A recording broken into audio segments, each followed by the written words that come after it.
Ladies and gentlemen, it gives me immense pleasure to hand the podium over to our first storyteller, the incomparably eloquent Amy Ferris.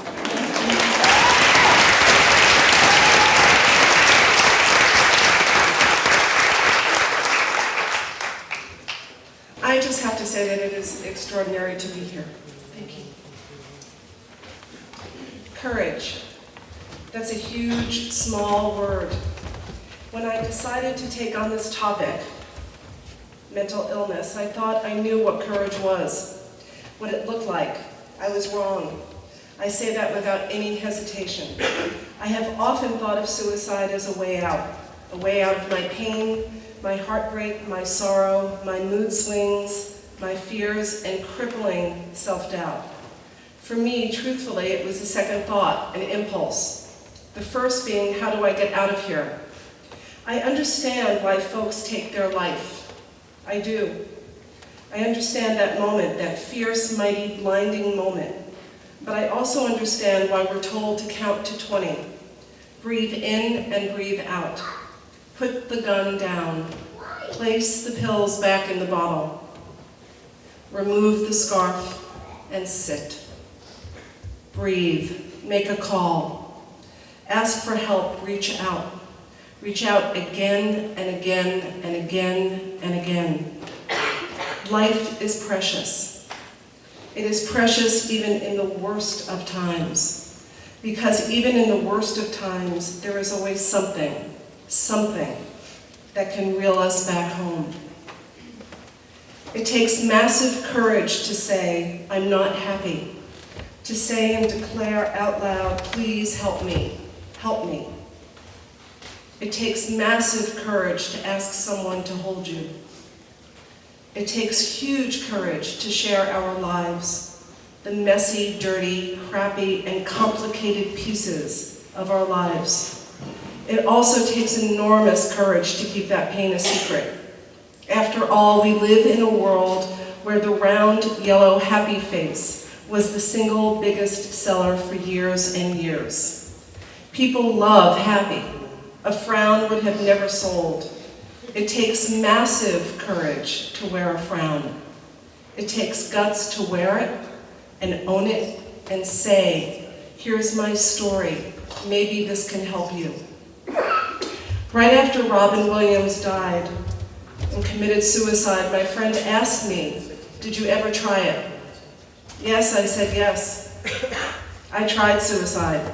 I was young and sad, and I was miserable and so unhappy, and I felt all alone in the world. I felt like nobody knew what it was like, this damp darkness.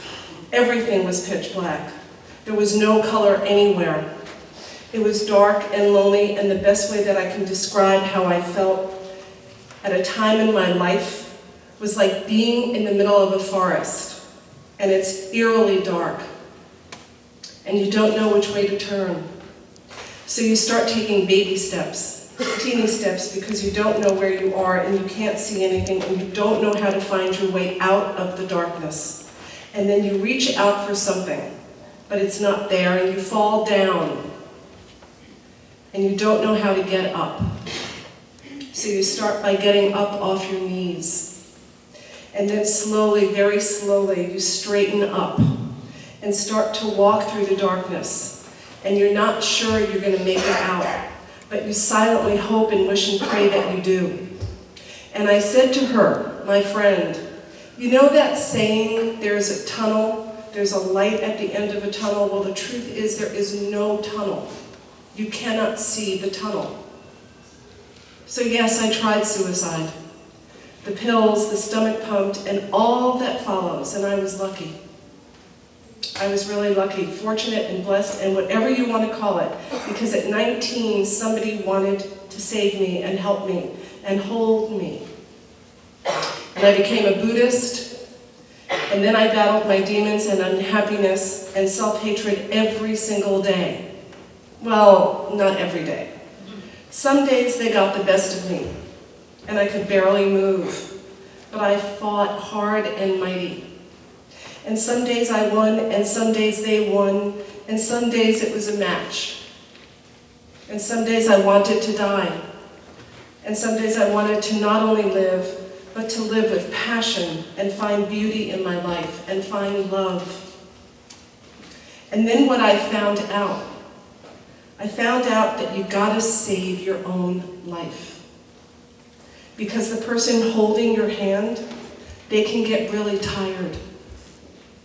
They hold on so long and so tight that their arm aches. And that's when I had my breakfast at Epiphany moment.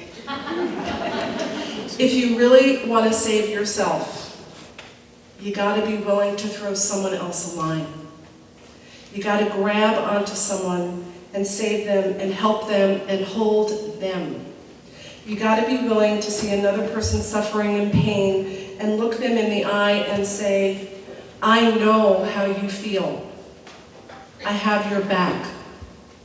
I'm going to hold you, and I'm going to hold you tight, and the truth is, the balls out truth is this. Those of us who suffer from bouts of depression, who don't believe we're good enough, who can barely make it out of bed some days, who struggle with self-esteem and the whole concept of self-love, when we use our pain and our suffering so that we can understand someone else's heart, it all changes. It doesn't eliminate our pain, and it doesn't make it vanish, but it does make it bigger than just ourselves. It makes it somewhat worth the struggle in that moment. And I look at folks that I know, some really personally and some on the periphery, who have gone through hell and back 1,000,000 times, and now they're using their lives to inspire and encourage and awaken the good and greatness in others because they know what it was like to be flat out broken into little tiny pieces. So yes, I tried it, and I'm awfully glad that I did not succeed at it. I'm wholly glad that it was a failure and that I call it my greatest failure, because I get to rise up every single day and work through my life stuff and face my demons and strut my stuff. And then I get to tell each of you right now that you're awesome. You're magic and glitter and all that is extraordinary in the world. Because the truth is, we are. Even in our darkest moments, even in our saddest moments, even in our most broken moments, we have magic in us. We have glitter and sparkles. We are all goddesses and gods, bodhisattvas and Buddhas, kings and queens, and we are amazing beyond belief, and don't let anyone tell you otherwise, ever. So go on today, right now, and strut your gorgeous stuff, knowing that you are not alone. This I know for sure. This I would bet my life on. Thank you.